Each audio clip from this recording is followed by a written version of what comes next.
Hello dear students, welcome to my YouTube channel science सीखो। और इस वीडियो में हम पढ़ रहे हैं रिफ्रैक्शन थ्रू ग्लास लैब। अभी तक मैंने रे ऑप्टिक्स से रिलेटेड 3 वीडियोस डाली हुई हैं, जिसमें हमने मिरर फॉर्मूला पढ़ा है, रिफ्रैक्शन ऑफ लाइट और रिफ्लेक्शन ऑफ लाइट के बारे में पढ़ चुके हैं। तो अब हम कंटिन्यू कर रहे हैं refraction through a glass lab और लेटरल शिफ्ट या लेटरल डिस्प्लेसमेंट क्या होता है, इसके बारे में स्टडी करेंगे। अब इसमें ना हमारे पास 2 क्वेश्चन आते हैं, basically 2 you can say relations बनते हैं या 2 छोटे छोटे एक्सप्रेशंस बनते हैं। सबसे पहले हमारे पास अभी कि हमने शो करने की जो इमर्जिंग रे है पहले होती है इंसिडेंट रे की, वो क्या होता है चलो देखते हैं। तो बेसिकली डियर स्टूडेंट्स, हमारे पास है ग्लास लैब इस तरह से, जिसका हमें नामकरण भी करना है। ये लीजिए ग्लास लैब, ये तो 10th क्लास में देखा था आपने कि PQRS होता है ग्लास लैब, राइट। अब यहाँ से एक इमर्जेंट रे आएगी इस तरह से। जो इमर्जेंट रे आ रही है, अगर मान लीजिए यहाँ पे कोई भी मीडियम ना हो तो इस वजह से सीधी चली जाए। देखिए अगर यहाँ पर कोई भी मीडियम ना हो ग्लास स्लैब की जगह पर, तो ये जो इंसिडेंट रे ऑफ लाइट है ये तो सीधी ऐसे ट्रेवल कर जाएगी। इसको मैंने थोड़ा डैश कर दिया ताकि हमें जो इंसिडेंट रे और रिफ्रैक्टेड रे उसमें फर्क पता लगे। लेकिन किंतु परंतु बंधु, हमारे आस पास क्या है? एयर। ये है हमारे पास ग्लास, और ये भी अब ग्लास के बाहर तो एयर ही ऑब्वियसली है ना। Refraction of through glass lab बोले तो पूरे कमरे में थोड़ा ग्लास लैब होगी, इतना सा छोटू सा ग्लास लैब होता है। Air, glass, air. ग्लास से आपने इंसिडेंट रे ऑफ लाइट या कोई भी लेजर लाइट जो होती है उससे ट्रैवल करवाने की कोशिश करनी है, तो आपको भली भांति पता है कि जैसे ही रेयर मीडियम से डेंसर मीडियम में जाएगी लाइट, तो पहले तो यहाँ पे जिस पॉइंट पे इंसिडेंट रे मीट करी है तो the surface of another medium, वहां पे हमने नॉर्मल ड्रॉ कर लिया है। अब जब हमने यहाँ पर नॉर्मल ड्रॉ कर ही लिया है, तो पता है कि rare to denser ray of light क्या होती है? बेंड होती है, अपना चेंज कर लेती है पाथ ऑफ ट्रैवलिंग या प्रोपगेशन। कहाँ तक किस तरह बेंड होगी? टुवर्ड्स से नॉर्मल। रेट्रो डेंसर टुवर्ड्स से नॉर्मल होगी, तो हमने इसको थोड़ा सा ऐसे टुवर्ड्स से नॉर्मल ड्रॉ कर दिया इस तरह से। अब यहाँ पर एंगल ऑफ इंसिडेंस बनेगा, यहाँ पर एंगल ऑफ रिफ्लेक्शन बनेगा। अब ध्यान से देखिए, क्या ये ऑफ लाइट यहीं पे रुक जाएगी? नहीं, इसको आगे बस्ता दिख रहा है, हवा है, कुछ भी ओपेक नहीं पड़ रहा है यहाँ पे। आगे एयर है कि नया ट्रांसपेरेंट मीडियम मिल रहा है, मतलब पहले वाला ही है, बट सिंस जब यहाँ पे बेंड हो चुके तो ट्रांसपेरेंट मीडियम अनदर मिल रहा उसको है वही कौन सा जिससे वो इंसिडेंट होके आई है। तो यहाँ पे एक और नॉर्मल ड्रॉ कर लो। अब ग्लास क्या है? डेंसर मीडियम है, एयर हमारे पास रेयर मीडियम है। डेंसर टू रेयर क्या होगी? वो बेंड होगी away from normal. Away from normal आपने ऐसे बनाना इसके पैरेलल जाए इस तरह से, इस तरह से ही जाती है, एक्चुअली ऐसे जाती है, बट मैं डायग्राम बनाने की ट्रिक बता रही हूँ कि इस तरह से ही बनानी है, वरना आपकी एग्जाम में जो है ये रॉन्ग कर दी जाएगी।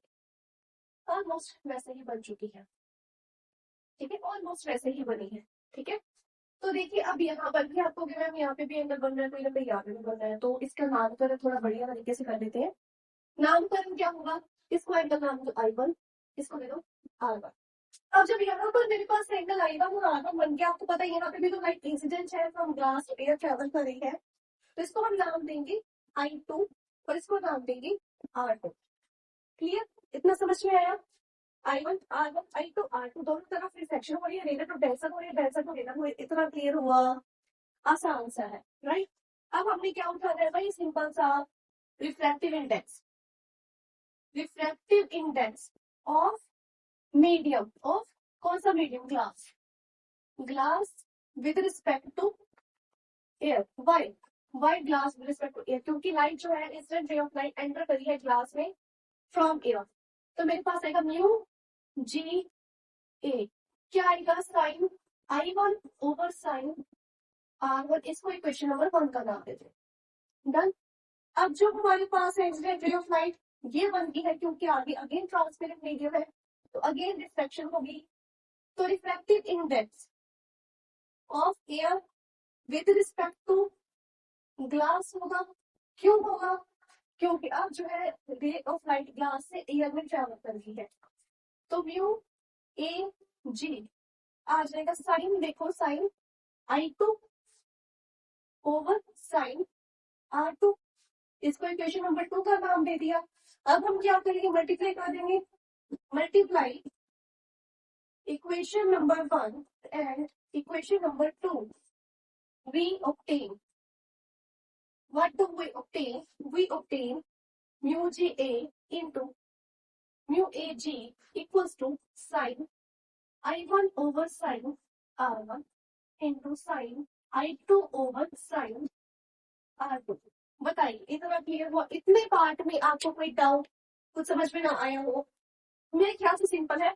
अगर प्रिंसिपल ऑफ रिवर्सिबिलिटी पढ़ा हुआ है तो ये तो बड़ा सिंपल सा है, इसमें कुछ रॉकेट साइंस नहीं है, राइट? समझ में आ रहा है? ध्यान दीजिए, ये मेरे पास स्लैब है, ग्लास स्लैब है, और ये जो ग्लास स्लैब है ये क्या है? रेक्टेंगुलर है। 2D होती है ये, और ये रेक्टेंगुलर है। आप सभी ने ग्लास स्लैब देखी होगी, स्कूल में दिखाई 10th क्लास में तो दिखाई देती थी, ठीक? कोई भी छोटा मोटा स्कूल उसमें रेक्टेंगुलर ग्लास स्लैब होती ही होती है। रेक्टेंगुलर ग्लास स्लैब है, रेक्टेंगल की ऑपोजिट साइड्स क्या होती है? पैरेलल होती है। मेरे पास यहाँ और यहाँ तो रिफ्लेक्शन हो नहीं रही, यहाँ और यहाँ हो रही है, तो मैं यहाँ वाली साइड्स होंगी। हमें पता है S P Q is parallel to S R, ये वाली और ये वाली लाइन जो है एक दूसरे की पैरेलल है। जब ये दोनों पैरेलल है, आप ध्यान दीजिए, हमारे पास ऐसे ट्रांसवर्सल नहीं बनता, राइट? एक एंगल यहाँ पे बन जाता है, काइंड ऑफ एक यहाँ पे बन जाता है। कैसे बताऊं आपको? अभी मैथ्स का होता है कि ऐसे जेड बन रहा होता है एक्चुअली में, ऐसे, हाँ ये बना, ये जेड बन रहा होता है, डेटा देखोगे तो एन बनेगा, राइट? ऐसे ट्रांसवर्सल वाला होता है कुछ केस, मैथमेटिक्स का कॉन्सेप्ट है। सिमिलरली यहाँ पर भी ये चीज होगी, जब ये दोनों साइड्स आपस में पैरेलल है, इस तरह से हमारे पास कौन से एंगल्स होंगे? Alternate angles. ये काइंड ऑफ एन या जेड बन गया, तो हमारे पास देयरफॉर कह दो क्या? Angle I1 equals to angle R1 equals to angle I2। Therefore sin R1 equals to sin I2। लिख दो यहाँ पे mu GA into mu AG equals to sin I1 तो वैसे ही आएगा, ठीक हो? रुको रुको, sin I1 upon sin I2 into sin I2 upon sin R। अब ये दोनों तो होगी कैंसिल, तो रिफ्लेक्टिव इंडेक्स का जो रिलेशन है हमारे पास ये आ रहा है, क्या आ रहा है? Sine I1 over sine R2। अभी हमारे पास दोनों की मल्टीप्लीकेशन आ रही है। अब हमें भली भांति एक चीज पता है, इसको मैं इरेज कर दूं, इसका हमें कोई काम नहीं है। हमें एक चीज बड़ी भली भांति पता है, प्रिंसिपल ऑफ रिवर्सिबिलिटी पढ़ के आए हम। ये टॉपिक भी पहुंचे तो दैट मीन्स आपने प्रिंसिपल ऑफ रिवर्सिबिलिटी पढ़ लिया। उसमें क्या था? μ21 and μ12 equals to 1। Why? Because μ21 equals to 1 upon μ12, right? यही चीज होती थी। सिमिलरली यहाँ पे लिख दो, हमें पता है इसकी मल्टीप्लीकेशन 1 होगी, तो मेरे पास आ गया therefore 1 equals to sin I1 over sin R2। ठीक है, तो sin R2 जो है हमारे पास sin I1 इक्वल आ गया है, तो दिस इंप्लाइज आप कह सकते हैं R2 इक्वल्स टू I1। ठीक है, ये चीज आ गई। तो हमने ये चीज कर दी है कि अगर ये और ये दोनों एंगल्स आपस में सेम है, देखिए अगर ये दोनों पैरेलल थी, ये दोनों रेस पैरेलल थी, तो इनकी ऑर्डिनेट एंगल्स करके सेम होगी थी। अगर ये दोनों एंगल सेम है तो हमें ये चीज प्रूव करनी है कि जो इंसिडेंट रे है, ये वाली जो इंसिडेंट रे है, मींस देखो ये वाला एंगल इसके साथ बन रहा है ना, ये इंसिडेंट रे। आपने अभी तक माइंड में आया नहीं कि वर्जन रे कौन सी है? ये वाली है, ये वर्जन रे, ये आपस में पैरेलल है। होता क्या है, ग्लास स्लैब में जब भी हम रे ऑफ लाइट को इंसिडेंट करते हैं, इंसिडेंट आती है जब रे ऑफ लाइट, तब यहाँ पर एक बार रिफ्लेक्शन होगी, इसको बोलेंगे रिफ्लेक्टेड रे।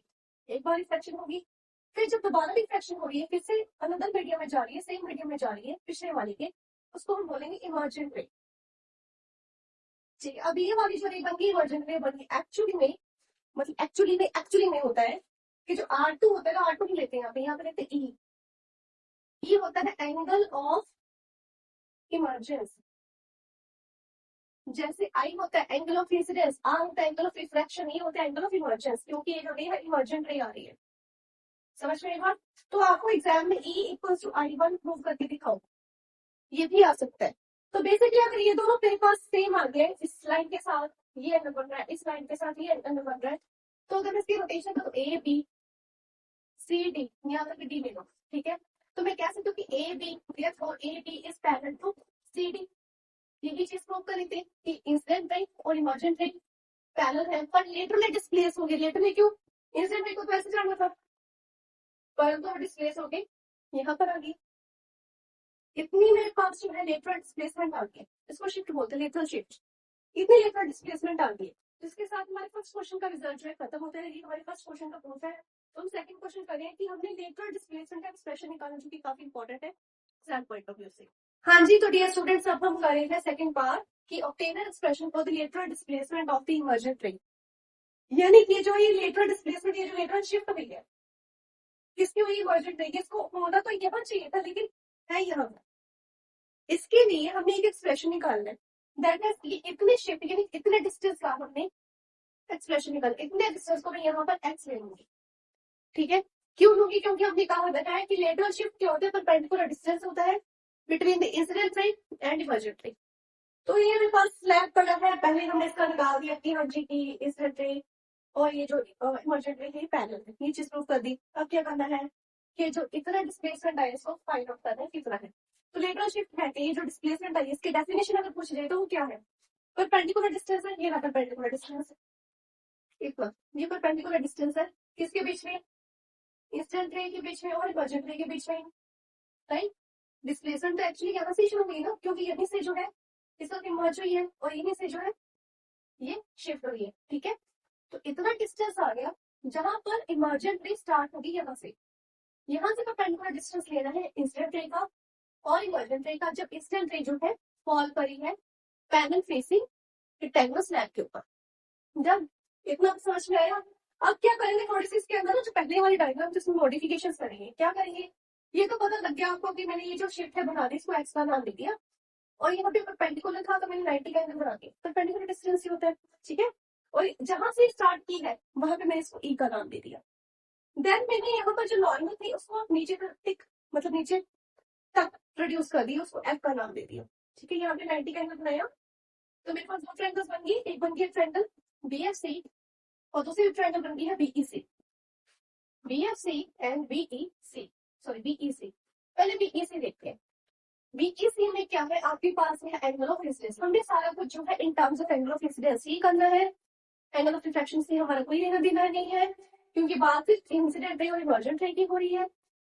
और जो इंसिडेंट का एंगल है वो इमर्जेंस के एंगल के इक्वल होता है, तो जो कुछ भी होगा एंगल ऑफ इमर्जेंस में अपने आप कन्वर्ट हो जाएगा। ठीक है, तो सब कुछ इसलिए एंगल ऑफ इंसिडेंस के टर्म्स में करेंगे, रिफ्लेक्शन से हमारा इसमें कोई लेना देना नहीं है। तो बेसिकली है क्या कि मेरे पास ये एंगल ऑफ आई है और मेरे पास यहाँ पे एंगल ऑफ रिफ्लेक्शन बन रहा है।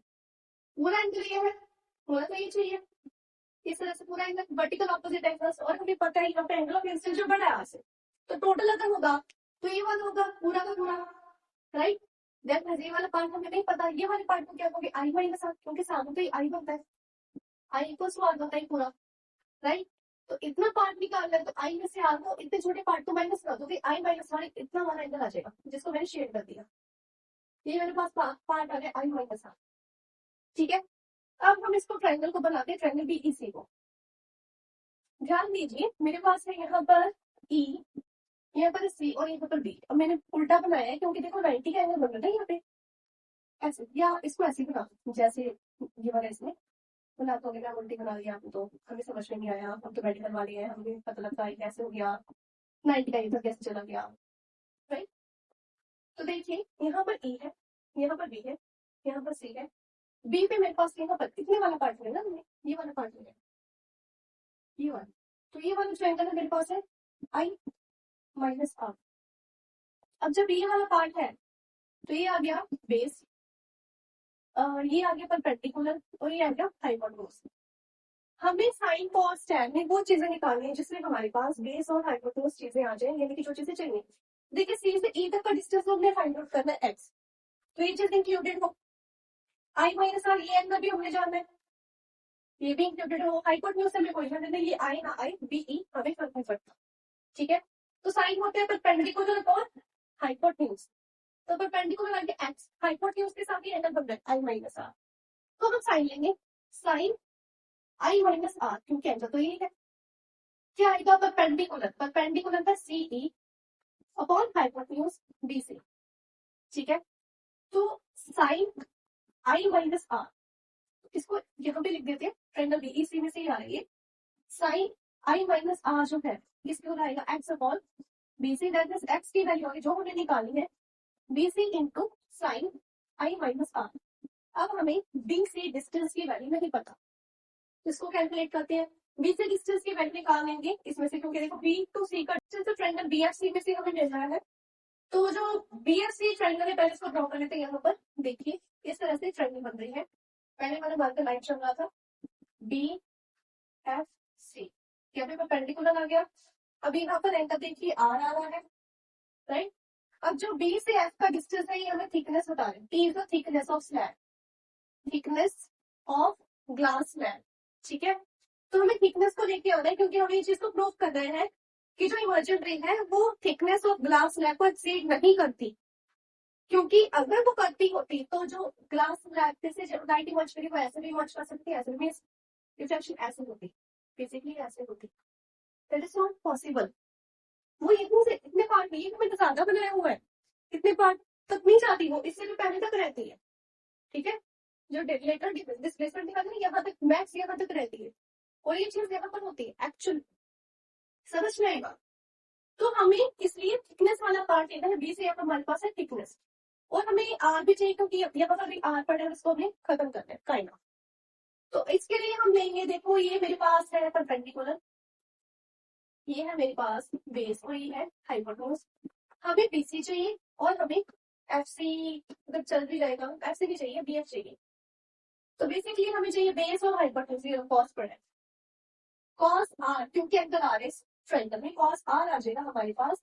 बेस, बेस है बी से लेके एफ तक का डिस्टेंस, और हमारे पास हाइपोटेन्यूज है बीसी। तो यहाँ पर बीसी की वैल्यू आ रही है टी अपॉन कोस आर, क्योंकि बी एफ जो है हमारे पास टी है कोस आर। इस बीसी की वैल्यू को यहाँ पे हम फिल कर देंगे, ठीक है।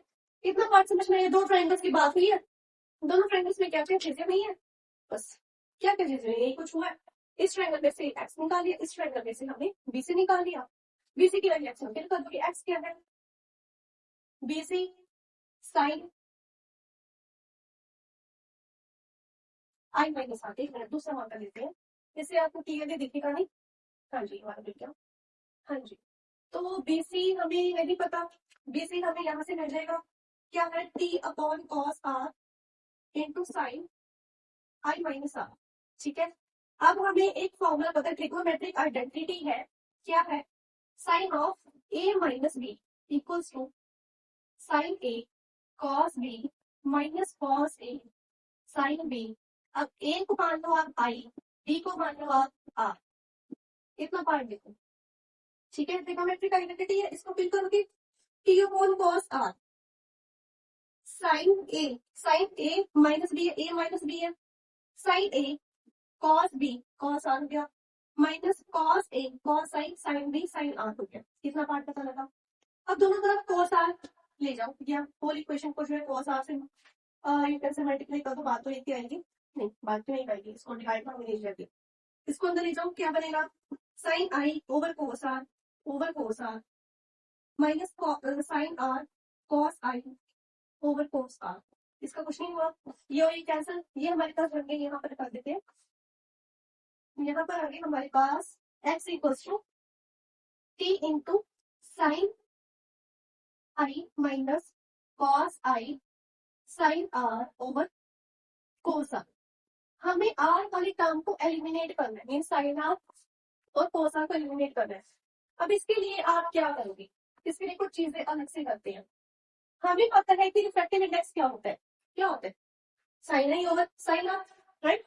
अब यहाँ पे हम किसी का air with respect to glass नहीं लेंगे, क्योंकि हमें सिर्फ इस पॉइंट की बात करनी है। तो सिंपल लेंगे mu equals to sine I over sine R. यहाँ से आप साइन आर की वैल्यू निकाल लो, वो आएगा साइन आई ओवर म्यू, ये तो हो गया।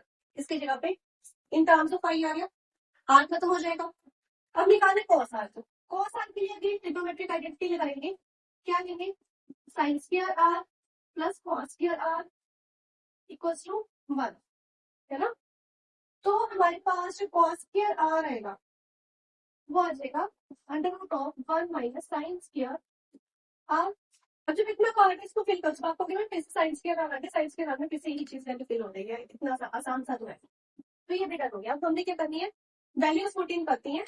तो ये वाला पार्ट मैं इरेज कर देती हूँ, आपके किसी काम का नहीं है। एक्सप्रेशन बन गया था x is equals to T into sine I minus cos I into sine r upon cos are.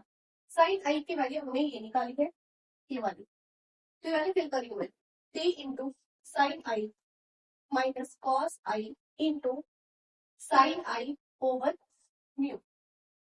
ठीक है, कॉस आर की वैल्यू हमारे पास है under root of 1 minus sine square R. अब साइन स्क्वायर आर पे भी आप यही वैल्यू फिल कर दो। ये हो गया खत्म एक्सप्रेशन। किया जाए टी इंटू साइन आई माइनस कॉस आई साइन आई ओवर म्यू, यहाँ पे अंडर रूट ले लो 1 minus sine square I over mu square. समझ आई क्या किया? ये वाली बात जो है साइन आर की वैल्यू यहाँ पे फिर से कर दी, स्क्वायरिंग होगी। अब इसका एलसीएम हो गया, म्यू स्क्वायर का एलसीएम हो गया sine I minus cos I sine I over mu into under root of mu square minus sine square I over mu square. ठीक है, इतना पार्ट समझ रहे हैं? ये इधर चला गया और नीचे डिवीजन में हो गया। देन इसको फिर से आगे लेके जाते हो T into sine I minus cos I sine I over mu into under root of 1 mu square minus sine square I over mu square का यहाँ पे अलग कर दो। अब ये और ये तो खत्म हो गया, राइट? खत्म, म्यू से म्यू कैंसिल, और यही आपका एक्सप्रेशन है। एक्स आ गया आपके पास t into sine I minus cos I sine I over under root of mu square minus sine square i. ये चीज आ गई। अब इस वाले में से साइन आई कॉमन निकाल दो, टी साइन आई यहाँ पर डाल देगा 1 minus cos I over under root of mu square minus sine square i. ठीक है, ये आपके पास एक्सप्रेशन आ गया लेटरल शिफ्ट का। अब अगर आपसे पूछा जाए कि जो ये हमारे पास एक्सप्रेशन आ रहा है लेटरल शिफ्ट में, तो जो लेटरल शिफ्ट है एक्स है, क्या वो ये जो इमर्जेंट रे है, क्या वो जो थिकनेस है ग्लास है कि उसे एक्सीड कर सकती है? Now we have to prove कि जो इमर्जेंट रे है वो एक्सीड नहीं करती थिकनेस ऑफ ग्लास है। तो उसके लिए हमें मैक्सिमम जो है डिस्प्लेसमेंट निकालनी पड़ेगी। लेटरल डिस्प्लेसमेंट कब होगी? जब एंगल ऑफ इंसिडेंस 90 का होगा। साइन 90 1 होता है, कॉस 90 0 होता है। इसमें वैल्यू फिल की, कॉस 90 0 है तो सारी की सारी टर्म 0 है। ये साइन 90 1 आ गया, 1 माइनस 0 1 होगा। तो जितनी थिकनेस उतनी ही ज्यादा जो है लेटरल डिस्प्लेसमेंट होगी। मीन्स जो थिकनेस से ज्यादा नहीं मानी, वरना यहाँ पे वैल्यू कुछ और होती है ना, कि थिकनेस कम हो रही है, बाय 2 हो जाता या बाय 3 हो जाता, कुछ भी हो जाता, टी के नीचे कुछ भी आ सकता था डिनोमिनेटर में। बट एक्चुअल में क्या हुआ, जितनी थिकनेस उतनी ही ज्यादा लेटरल डिस्प्लेसमेंट हो रही है। दैट मीन्स जो इमर्जेंट रेट है या जो लेटरल डिस्प्लेसमेंट है वो कभी भी थिकनेस ऑफ ग्लास स्लैब को एक्सीड नहीं करती। जितनी थिकनेस होगी उतनी जो है लेटरल शिफ्ट हो रही है। हायर दी थिकनेस हायर दी लेटरल शिफ्ट। जितना ज्यादा एंगल ऑफ इंसिडेंस होगा आई, उतनी ही ज्यादा हमारे पास जो लेटरल डिस्प्लेसमेंट हो रही है। नंबर 3, जितनी ज्यादा म्यू की वैल्यू आ रही है, रिफ्रैक्टिव इंडेक्स की वैल्यू जितनी ज्यादा हाई होगी उतनी ज्यादा हमारे पास लेटरल डिस्प्लेसमेंट होगी। क्योंकि म्यू का स्क्वायर करके आप उसमें से कुछ माइनस कर रहे हो, फिर उसका स्क्वायर रूट में निकाल रहे हो, फिर उसको अपॉन में कर रहे हो, वैल्यू अपनी आप छोटी हो जाएगी, फिर उसको आप माइनस में कर रहे हो। जब वो चीज माइनस हो जाएगी इसमें से, तो ऑब्वियसली हमारे पास लेटरल डिस्प्लेसमेंट जो है बढ़ के आएगी। क्योंकि देखिए यहाँ पे कुछ ना कुछ ऐसे फ्रैक्शन में आने वाली चीज है, ये फ्रैक्शन में आएगी, फ्रैक्शन में इससे मल्टीप्लाई होगी, तो हमारे पास जो चीज है वो थोड़ी बहुत बढ़ के ही आएगी। क्लियर? तो जो लेटरल डिस्प्लेसमेंट है इन तीनों चीजों के ऊपर, थिकनेस के ऊपर, एंगल ऑफ इंसिडेंस के ऊपर और रिफ्रैक्टिव इंडेक्स के ऊपर डिपेंड करती है। और कभी भी जो है लेटरल डिस्प्लेसमेंट इमर्जेंट रे जो है कभी भी टी से ज्यादा यानी कि थिकनेस ऑफ ग्लास स्लैब से ज्यादा एक्सीड नहीं करती। लेटरल डिस्प्लेसमेंट ये रही। ठीक है, इसी के साथ हमारा आज का टॉपिक खत्म होता है। तो प्लीज इस वीडियो को अपने फ्रेंड्स के साथ, अपने रिश्तेदारों के साथ भी शेयर कर देना। जिसको आप नहीं भी पसंद करते हैं उसके साथ भी शेयर कर देना, ताकि जो मैंने इतने एफर्ट्स पुटिंग किए हैं इसके ऊपर आपके लिए वो आप तक पहुंचे और मुझे भी मोटिवेशन मिले कि मैं ऐसी और अच्छी वीडियोस, मींस ऐसी मैसी नहीं, अच्छी वीडियोस और बना सकूं और ज्यादा एफर्ट्स डाल सकूं। So thank you so much for watching my video.